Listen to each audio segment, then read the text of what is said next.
안녕하십니까. 오늘 말씀드릴 거는 토요토미 조그만 난로죠.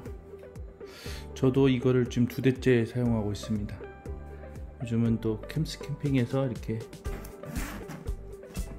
이게 가방까지 같이 해가지고 연결할 수 있게끔 해놓은 게 있는데 나름 좋더라고요. 그리고 이렇게 할 수 있게끔 하는 부분도 있고, 그 다음에 이제 돌려서 물건 낄 수 있고, 가장 이제 필요한 거는 여기 구멍을 만들어 가지고 이렇게 전원과 연결할 수 있도록 만든 것도 좋은 아이디어 같아요. 전체적으로 보면 구조는 되게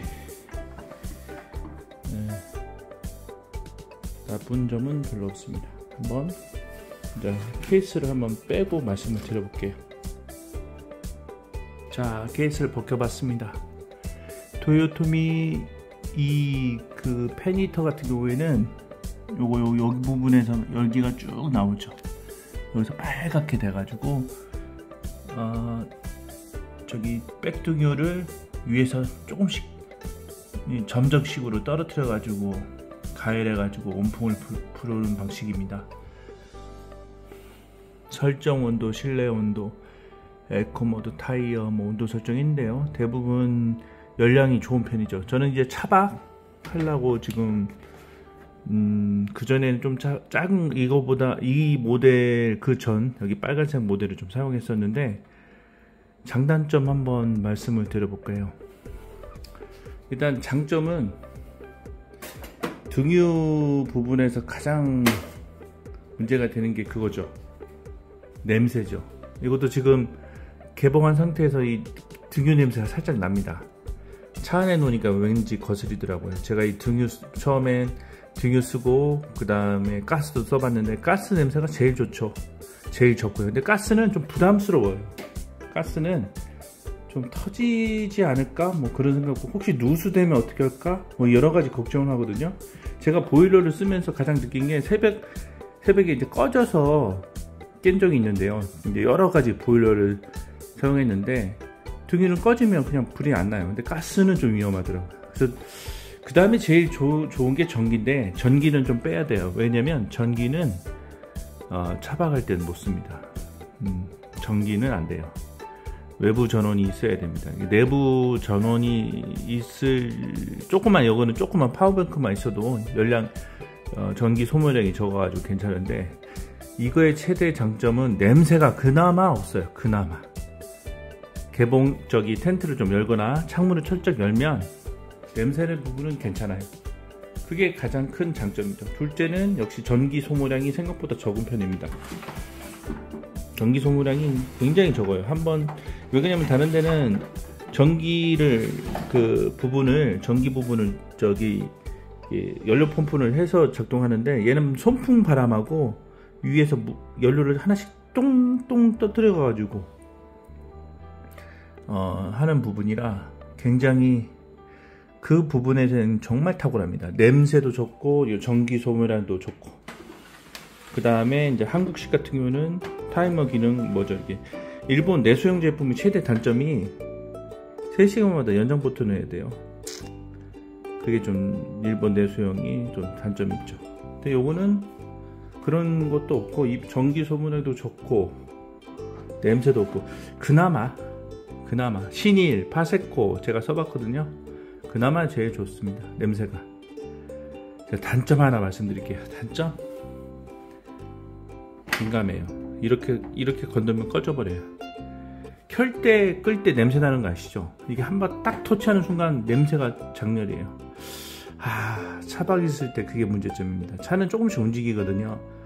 블랙박스 정도 느낌은 아니지만 그래도 솔직히 조금 이게 좀 건들면 그게 무서워요. 좀 부담스러워요. 자, 한번 구조도 한번 볼까요? 여기다 기름 이렇게 해서 쭉 해가지고 여기 기름 살짝 있고, 안쪽 한번 볼까요? 기름 살짝 있고 살짝 넣으면 됩니다. 이게 좀 흔들려요. 흔들리면 차에서 이렇게 흔들릴 때 소리가 나요. 아, 이것도 좀 싫더라고요. 냄새도 짙고 차도 짙고. 근데 이제 또 장점 하나 또 하는데 열량이 좋아요. 가스 2와탄이 페니터에 비교했을 때 열량이 이게 더 좋죠. 그다음에 전기도 열량이 이것보다 못합니다. 열량만큼 이게 설득한 이유가 뭐냐면 한겨울에 어디를 잘 때 열량이 부족해 가지고 추워서 힘들어요. 겨울 차박은 추워요. 그 추운 걸 방지해서 이 열량을 커버할 수 있습니다. 전기 보지 등유만 많이 있으면 펑펑하면 정말 이불을 안 덮고 잘 수 있죠. 그게 행복이에요. 겨울에는 좀 추우면 입 돌아가요. 그게 제일 장점입니다. 그 다음에 뒤에 아까 말한 것처럼 이게 송풍 부분이 있어서 여기 먼지가 있고요. 220V 이렇게. 그리고 재질이 약간 처지긴 한데 딩이 좀 많이 생겨요. 그래서 이제 케이스가 있는데 그 정도야 뭐. 생각보다 또 일본산의 특징이긴 한데 그래도 기계 만듦새는 좋고요. 이 안쪽에 이렇게 쭉 하고 들어오죠. 나중에 한번 분해해보고 싶긴 한데 그만큼 에너지도 없고 한번 분해해보고 싶더라고요. 뭐 나름대로 괜찮습니다.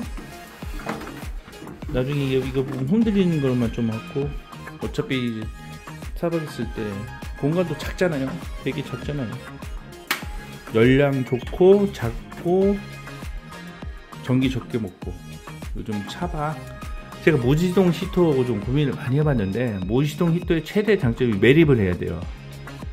만약 스텔스 차박이 했을 때 매립 아니면 옆으로 들고 다니는 거 무시동 히터 MD형이 아무리 좋아도 되게 스텔스 차박을 못해요. 옆에서 뭐 물건 하나 있고 또 소리 나고 좀 은밀하게 자고 싶잖아요. 그런 경우에는 이거 안쪽 놓고 파워뱅크 살짝 꽂아놓고 파워뱅크도 크게 용량 큰 거 필요 없습니다. 이거 있으면 냄새가 좀 날 뿐이지 더운 건 끝내줍니다. 그리고 이게 화재 부분에 대해서 안전장치가 되게 좋아요. 그래서 화재는 없어요. 요즘은 좀 안전에 좀 신경을 써야 되거든요. 냄새하고 안전했을 때 가장 현명적인 선택인 것 같습니다. 그래서 이것을 추천해 드리고요. 가방도 있고 이제 연료 탱크도 같이 들고 다니고 뭐 그런 부분도 있지만 그렇게 따지면 무시동 히터도 그렇잖아요. 생각보다 좋은 도요토미 페니터입니다. 이것도 추천해 드립니다.